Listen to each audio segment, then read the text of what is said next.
अजीज़ तलबा, अस्सलामु अलैकुम। कल हम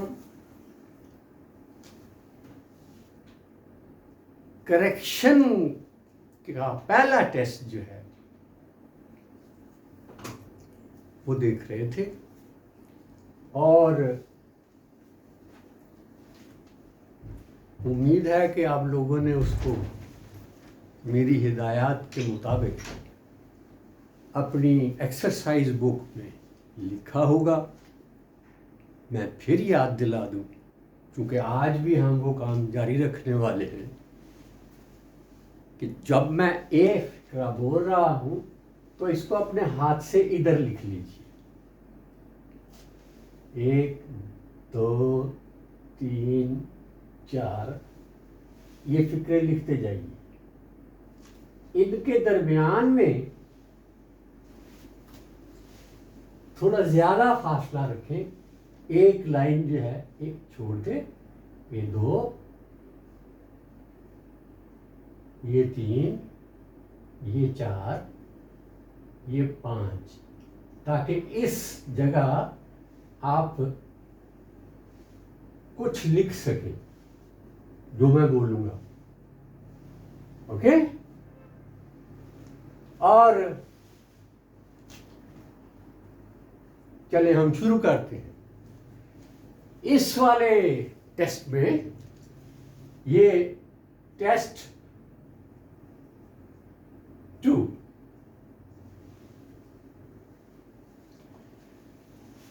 कुछ मॉडल्स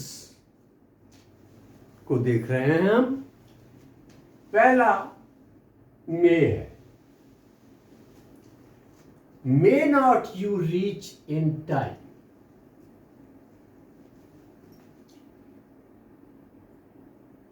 गलत है। क्या होना चाहिए? अगर मे जो है वो दुआ के लिए लिखा गया है, दोनों तरह लिखा जा सकता है, दुआ के लिए भी, इजाजत के लिए। मे आई कम इन, इजाजत है। May you get through the examination, दुआ है।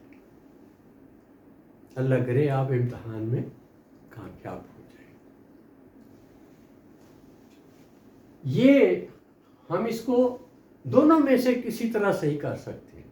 दोनों मानी दिए जा सकते हैं, इजाजत के भी, दुआ के भी। गलती सिर्फ ये है कि ये नॉट जो है ये यहां नहीं होना चाहिए, इसकी जगह ये है, ये मे यू नॉट।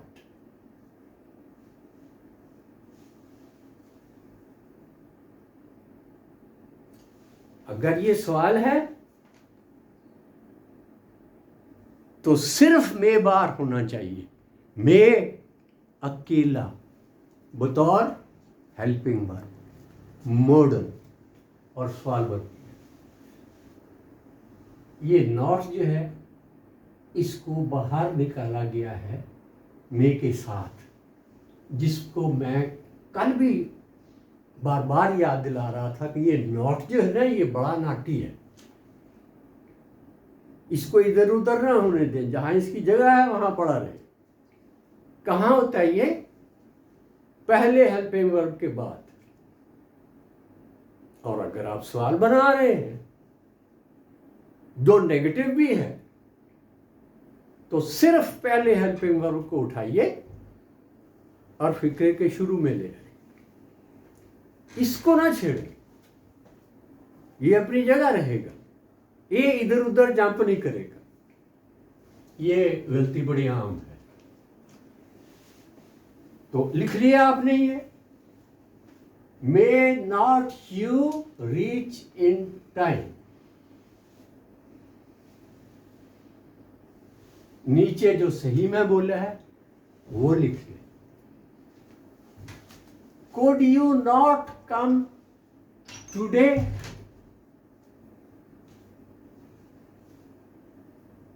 क्या आप आज नहीं आ सकते? तो ये केम नहीं है, कोड के साथ पहली फॉर्म आएगी, first form of the verb. ये दरखास्त होगी कुड। अगर यहां हम कैन लिखें तो ये सवाल बन जाएगा, क्या आप आज आ सकते हैं? सवाल। इसकी जगह हम कुड कर दें तो इंग्लिश ग्रामर के मुताबिक ये सवाल नहीं होगा, ये दरखास्त होगी कि आप आइए। वो क्या है? क्या आप आएंगे? कैन। क्या आप आ सकते हैं? Can.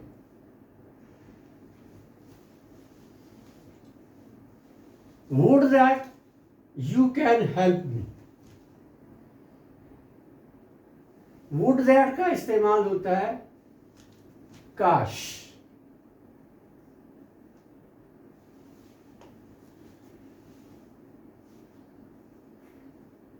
Would that you can help me. क्या गलती हुई है? ये बाहर माजी था सीक्वेंस में, ये वुड माजी है, अंदर कैन नहीं आ सकता, अंदर भी माजी होगा। याद आ गया? जब फिक्रे के दो हिस्से हो जाएं तो सीक्वेंस का सवाल खड़ा हो जाता है कि कौन सा हिस्सा किस टेंस में जाएगा। अगर पहला हिस्सा माजी में है तो दूसरा लाजमन माजी में होगा, इसलिए कैन बिल्कुल गलत। क्या आएगा? कोड। इधर लिखते जाएं साथ में ताकि ये परमानेंट रिकॉर्ड बन जाए। आपने कई दफा ये टेस्ट करना है।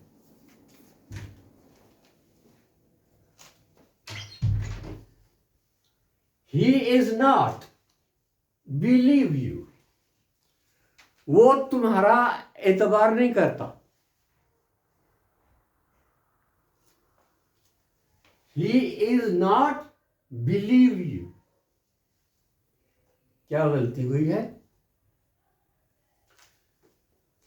ये गलती हम पहले भी देख चुके थे कल। इज लफ्जी तर्जुमा किया है इसने। वो तुम्हारा एतबार नहीं करता, यकीन नहीं करता तुम पर। तो इसको सादा लिखने की कोशिश की गई है इससे, क्योंकि उधर है, उर्दू में है, इसने इज लगा दिया, लफ्जी तर्जुमा कर दिया। मैं पहले भी कह चुका हूं, कई बार कह चुका हूं कि लफ्जी तर्जुमा मत करें।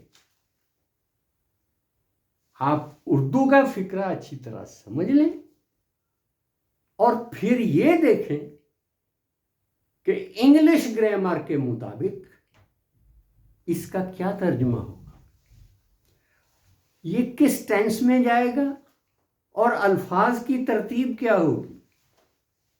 मैं मिसालें देके ये बातें क्लियर कर चुका हूं। एक दफा फिर इज लगा दिया इसने, अपनी तरफ से सिंपल बना दिया उर्दू के मुताबिक, लेकिन ये भूल गया कि सिंपल फिगरे में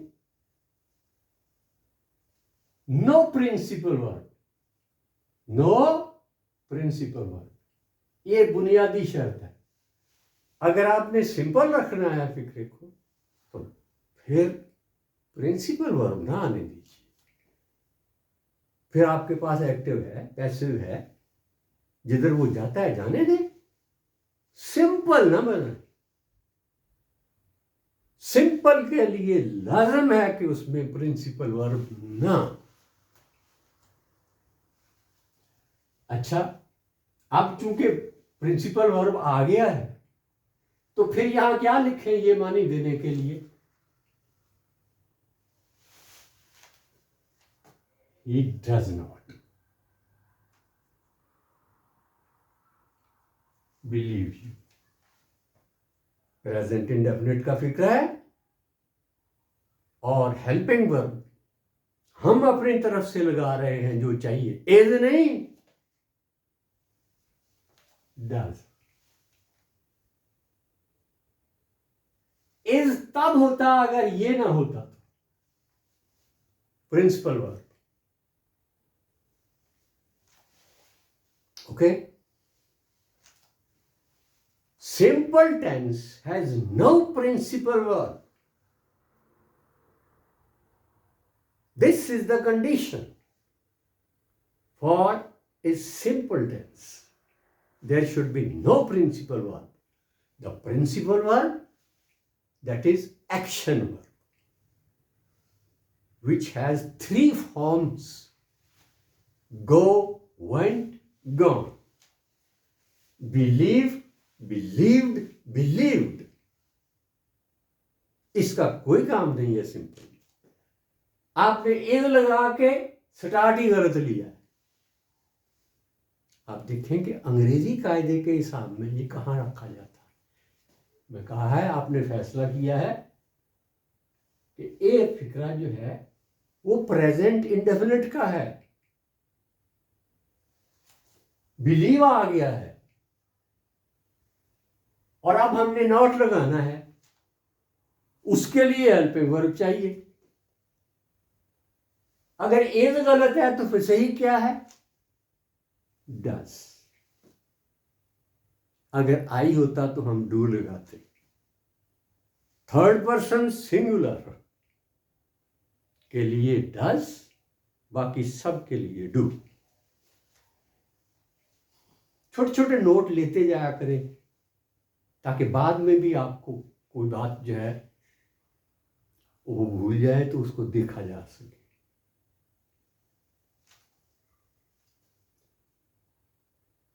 करीम रैन ओवर ए बस।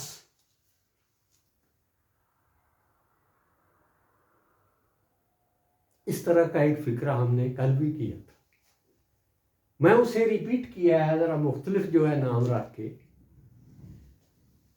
करीम रैन ओवर ए बस। करीम को फाइल बनाया गया है, सब्जेक्ट बनाया गया है। करीम बस पर चढ़ दौड़ा। बस पर चढ़ दौड़ा, बस पर चढ़ गया। क्या ये मुमकिन है? नहीं। करीम बस के ऊपर से नहीं जाएगा। हाँ, बस इसके ऊपर से गुजर सकती है। अगर वो बात है तो हम कहेंगे ए बस, यहां करीम की बजाय ए बस रैन ओवर करीम। एक बस करीम पे चढ़ गई, करीम एक बस के नीचे आ गया। ठीक।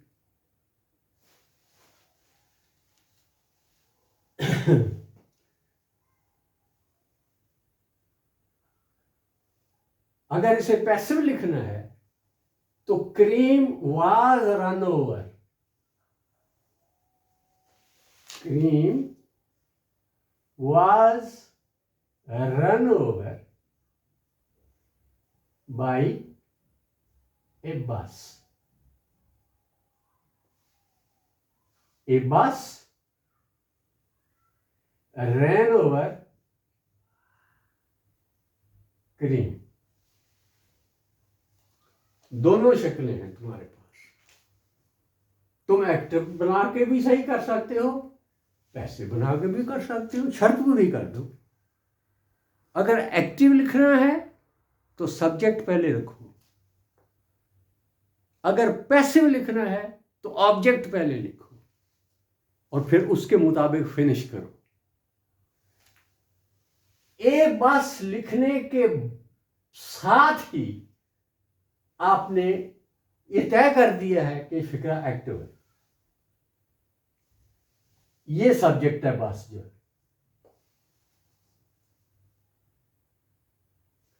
ए बस रैन ओवर ग्रीन, ये ऑब्जेक्ट हो गया, ठीक है। इसको इधर ले आओ और इसको इधर ले आओ तो उल्ट हो गया, यानी पैसिव बन गया।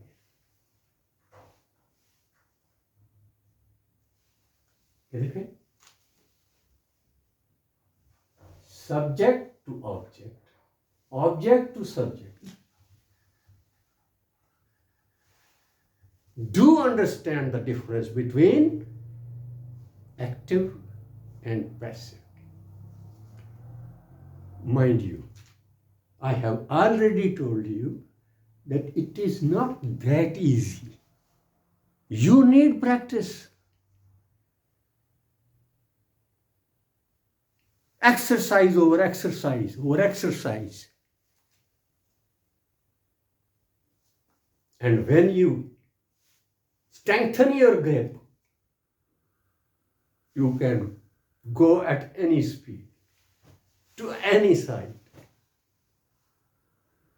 Mind you, you are sitting in your car and you have to apply the rules, the tools, according to your needs.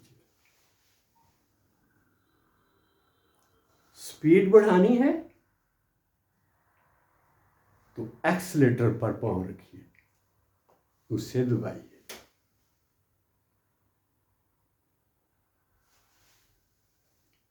खड़ी करनी है कार तो ब्रेक पर जो है वो पांव दबाइए। अगर आप उल्ट कर देंगे क्या होगा? बस को खड़ा करना था कार को और आपने एक्सीलेटर दबा दिया।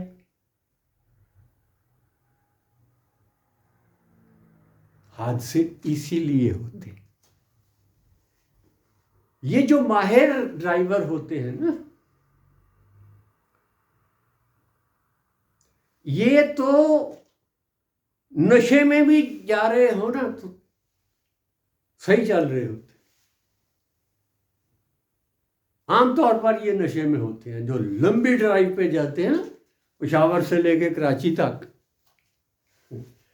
तो वो आमतौर पर चरस वगैरह पी के ना तो ऊँघते रहते, जा रहे हैं जो है एक ही स्पीड पर जा रहे हैं और उन्हें पता है कि आगे से आने वाला जो है ना वो खुद अपना रास्ता ढूंढ लेगा, बच के गुजरेगा।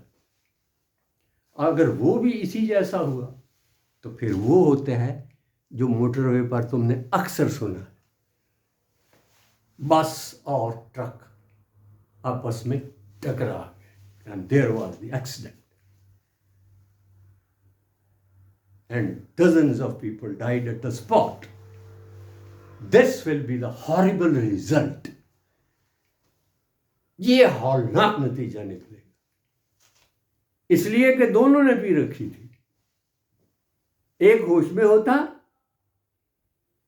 तो हादसा ना होता, वो खुद बचता।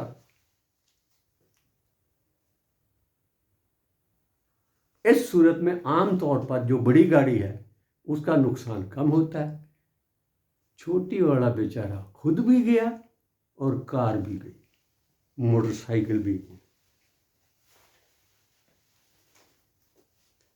मैं मुख्तलिफ मिसालें दे के तुम्हें समझा रहा हूं कि सब्जेक्ट और ऑब्जेक्ट अगर अपनी अपनी जगह ना हो तो क्या हो सकता है?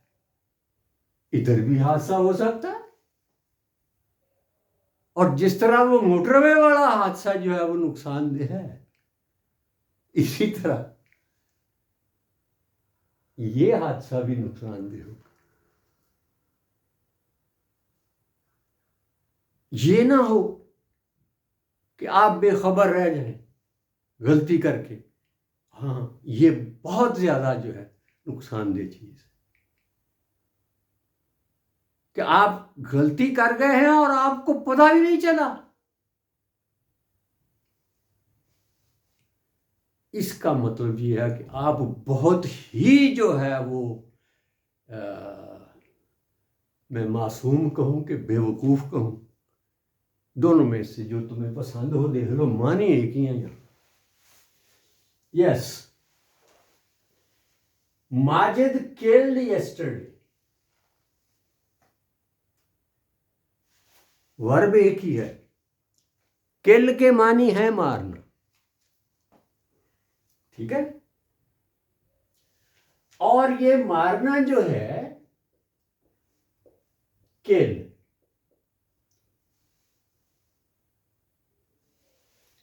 अब ये ट्रांजिटिव इंट्रांजिटिव की बात दरमियान में आ गई।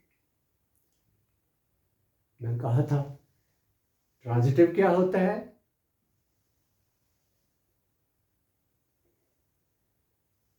इसमें जो सब्जेक्ट है वो जंप करता है ऑब्जेक्ट की तरफ।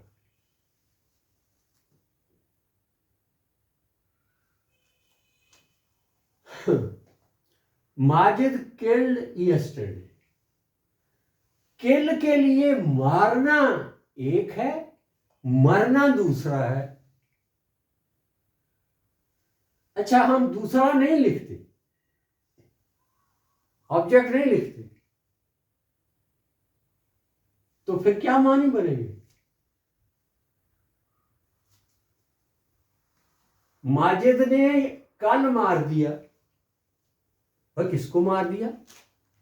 तुम ऑब्जेक्ट ला ही नहीं रहे, ट्रांजिटिव वर्ब इस्तेमाल कर रहे हो जिसमें ऑब्जेक्ट का होना जरूरी है। ये इंट्रांजिटिव नहीं है। हाँ, अगर हम ये कहते कि माजिद डाइड यस्टरडे तो ठीक था, क्योंकि डाई के मानी है मरना, और ये इंट्रांजिटिव है। ये देखें, ये जो वर्ब है ना, ये वर्ब जो है दरमियान में मरना, ये इधर को आ रहा है सब्जेक्ट की तरफ, ठीक है। ये इंट्रांजिटिव है, किसी ऑब्जेक्ट की जरूरत नहीं, लगाओगे तो गलत हो जाएगा फिर। मसलन माजिद डाइड असलम यस्टरडे, कौशल सुनो, माजिद डाइड असलम यस्टरडे। जो वो कहना चाहता है वो बड़ा वाज़ेह है कि माजिद ने असलम को किल कर दिया, मार डाला। भाई, अगर मारना है तो फिर डाई क्यों लिख रहे हो? फिर किल लिखो। Transitive, intransitive. इंट्रांजिटिव वर्ब वो होता है, मेरा ख्याल है आप लोग 3 फॉर्म्स ऑफ द वर्ब पढ़ रहे होंगे, कम से कम 10 लफ्ज रोजाना पढ़िए, स्पेलिंग देखिए, मानी देखिए, और उसको इंट्रांजिटिव या ट्रांजिटिव इज़हार करने के लिए आप आई और टी का इस्तेमाल कर सकते हैं। हर वर्ब के सामने कोई भी निशान कर दें, एक नुक्ता ही लगा दें जो ट्रांजिटिव है, दूसरे को इंट्रांजिटिव को छोड़ दें जाए, वो नुक्ता बता देगा कि ये वर्ब ट्रांजिटिव है, यानी ये ट्रांजिट करेगा आगे की तरफ। और अगर आगे कुछ ना हो, ये पीछे की तरफ आएगा, इंट्रांसिटिव हो। इसमें ऑब्जेक्ट लगाना गलत है और ट्रांजिटिव में छोड़ना गलत है। I think I am clear. घबराने की जरूरत नहीं है। जितना समझ में आया है उस पर मशक करें। आपने बहुत से फिक्रे लिखने हैं, बहुत से पढ़ने हैं किताब में। लेसन के अंदर जब तुम किसी स्टोरी में, किसी ऐसे में पढ़ोगे तो मुख्तलिफ फिक्रे जो हैं वो मिलजुल के आएंगे। उस सूरत में अगर आप इंग्लिश ग्रामर समझते हैं तो सही समझते जाएंगे, लिख रहे हैं तो सही लिखते जाएंगे, बोलते हुए भी और लिखते हुए भी गलती से बच जाएंगे। वो हादसा है। गलती क्या है? ग्रामर की जुबान में सानेहा हादसा। जिस तरह वो सड़क पर नुकसानदेह होता है, इसी तरह वो एग्जामिनर जब तुम्हारे पर्चे देखेगा तो वहां नुकसानदेह होगा तुम्हारे लिए। ध्यान से लिखिए। जो गलती आप खुद ठीक कर सकते हैं उसको खुद कर ले सही, ताकि वो एग्जामिनर ना उस पर सुर्ख दायरा लगाए। अगर आपने खुद से ही कर लिया दूसरी दफा पढ़ के, लिख के, ये अच्छी प्रैक्टिस है कि एक दफा लिख लें और फिर एक दफा जल्दी से पढ़ लें। जो लिखते हुए आप गलती कर गए हैं ना, वो जब आप पढ़ेंगे तो वो आपको नजर आ जाएगी और आनी चाहिए। अगर नहीं आई तो आपकी प्रैक्टिस नहीं हुई। आप रूल पे हावी नहीं हुए, रूल आप पे चढ़ दौड़ा।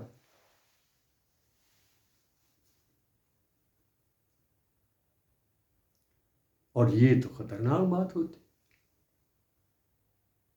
अगर आप गधे के ऊपर नहीं बैठेंगे तो गधा आपके ऊपर बैठ जाएगा। वो कहानी आपने सुन रखी है गधे वाली। अच्छा, आगे देखो। Who did go to Islamabad? Who did go to Islamabad? Islamabad कौन गया? Who सवाल बना रहा है। पहले आ रहा है ना, पहले आएगा तो सवाल बनाएगा। अंदर हो तो क्या मानी देता है? जो, जिस। The man who was there, वो शख्स जो वहां था। लेकिन जब ये बाहर है तो सवाल है। अब एक बात उधर मैं कही है पहले, ये हु वगैरह पढ़ाते हुए तुम्हें फिर याद दिला देता हूं कि जब हु सवाल बनाएगा तो इसके लिए किसी हेल्पिंग वर्ब की जरूरत नहीं है। याद रखें, हु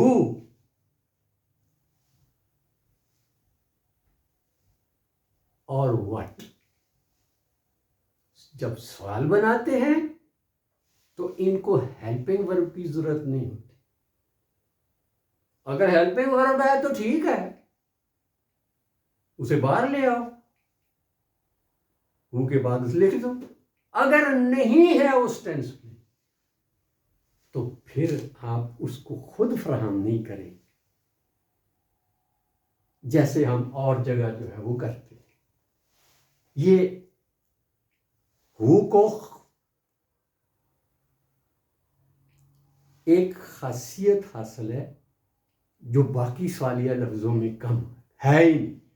हु के बाद व्हाट है और दैट्स ऑल। देखो, कभी कभी विच इस पोजीशन में आ जाता है, एक ही लाइन के वो लफ्ज हैं। हम इसको आप कैसे कहेंगे? Who did go to Islamabad, no, सिर्फ यहां वेंट कर दीजिए गो की जगह। हु वेंट टू इस्लामाबाद, हम हेल्पिंग वर्ब नहीं लिख रहे, माजी का फिक्र है, हम उस गो की जगह वेंट कर देंगे, माजी बन गया पास्ट इंडेफिनिट।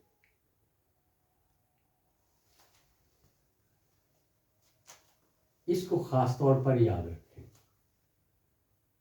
कि हु के बाद हेल्पिंग वर्ब नहीं लगाना, अपने पास से डू डज डिड नहीं लगाना।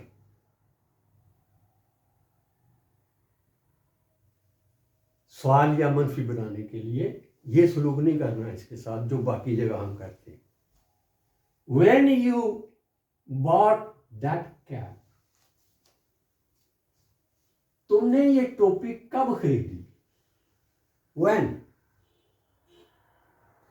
अब इसके साथ वो सलूक नहीं करना जो हमने वो के साथ किया है, वो खास है। When आया है, आगे हेल्पिंग वर्ब नहीं आया, सिर्फ बॉट आया और सवाल बनाया गया है। क्या कमी है? अब थॉट को तो बॉट को तो हम इधर बाहर नहीं निकाल सकते, ये प्रिंसिपल वर्ब है, इसको बाहर नहीं निकाला। यहां अपने आप से फरहम करो, माजी है इंडेफिनिट, डिड लगाओ।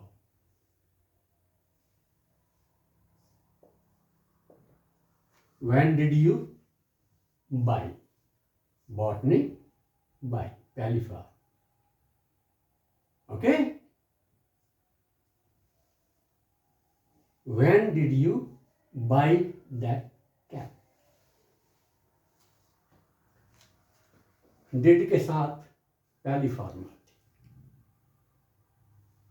डिड हम लगा चुके हैं क्योंकि हम सवाल बना रहे हैं।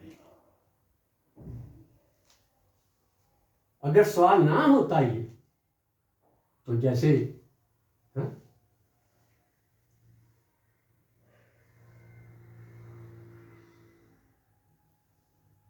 लेट हिम पनिश्ड, लेट इजाजत होती है, लेट हिम पनिश्ड, ये फिक्रा पैसिव का है, उसे सजा मिलने दो। लेट के सामने यू आएगा, इंपेरेटिव है ये, तो लेट के आगे जो है वो ऑब्जेक्ट केस आएगा, let him punished, let him be punished, ये पैसिव है, ये पैसिव। मैं तुम्हें बता चुका हूं कि ये जितने भी मॉडल्स हमने पढ़े हैं, will, shall, would, should, may, might, must वगैरह वगैरह, फिर वो लिस्ट देख ले, जितने मॉडल हैं उन के साथ सिर्फ बी लगाने से पैसिव फिक्रा बन जाता है। एक्टिव से पैसिव बी सिर्फ लगाना है आपको। Okay,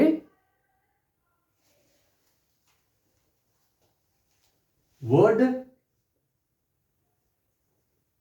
word plus be passive हो गया, एक्टिव से पैसिव हो गया। He would be abused, उसे गालियां पड़ेंगी। He would be injured, वो जख्मी हो जाएगा। पैसिव, सिर्फ बी लगानी है। आगे तीसरी फॉर्म आ गई, He would be punished। Last, do you ready to sell this watch? क्या आप इस घड़ी को बेचने के लिए तैयार हैं? Would do you ready?